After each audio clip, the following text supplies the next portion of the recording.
One of the most frustrating aspects of web design can be understanding the effect of padding and margins around elements. You can see padding if an element has a background color or image, but padding is often transparent. Margins are even more problematic because they're always invisible, and adjacent vertical margins collapse. That's where Dreamweaver's CSS Inspect mode is invaluable. To turn on Inspect mode, you must first be in Live View. So let's click the Live button. And as soon as I click the Live button, two new buttons appear in the document toolbar. The first one, Live Code, opens Split View and shows the output of dynamic code such as JavaScript or PHP. And the second button, Inspect, turns on Inspect mode. But before I do that, I want to point out that Dreamweaver CC has in fact two Inspect modes, Reverse Inspect and Ordinary Inspect. Reverse Inspect is also called Live Highlight, and earlier in the course I turned off Live Highlight, so let's turn it back on again.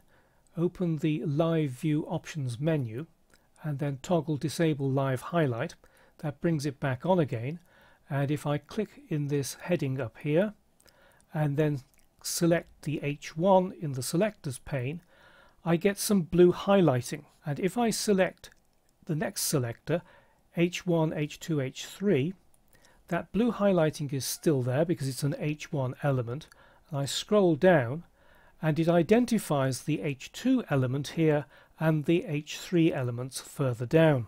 Using Live Highlight as a reverse inspect mode is extremely useful when you're working with an unfamiliar web page and you need to know which elements are being affected by particular style rules. But this highlighting tends to get in the way when you're actually styling a web page, so that's why I turned it off, and I'm going to turn it off again.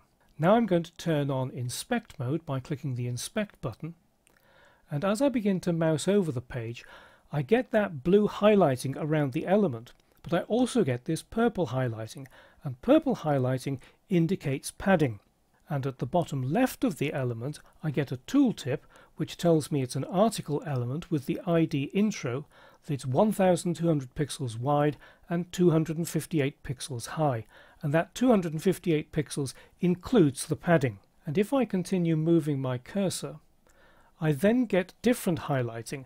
This time it's highlighting that heading, and the yellow indicates margins. The tooltip tells me that it's an H2 element and that it's 700 pixels wide and 34 pixels high.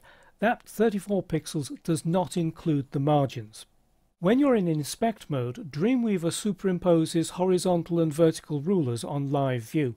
It also draws horizontal and vertical lines to those rulers so you can read off where the element is in the page.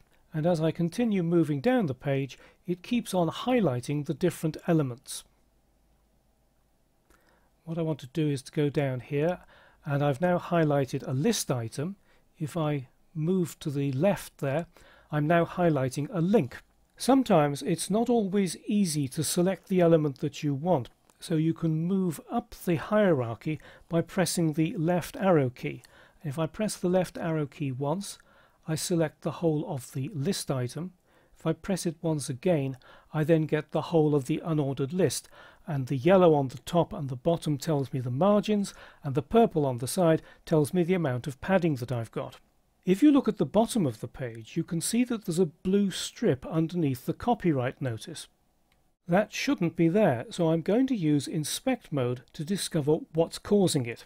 So let's highlight that copyright notice, and then if I click, I can then start moving my cursor and that remains highlighted.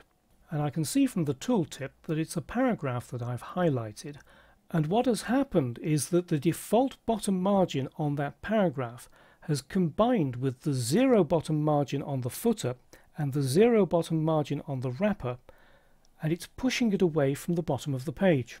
Now there are several ways in which I could deal with this, but what I'm going to do is I'm going to add a little bit of padding to the bottom of the footer. So what I need to do is to select highway.css in the CSS Designer panel, and then I need to check whether I've got a style rule for the footer. So hash footer. No, I don't. So let's create a new style rule, add selector, and then it will be hash footer. and I need to deselect Show Set in the Properties pane and then scroll down to Padding, and I'm going to add just 1 pixel of padding.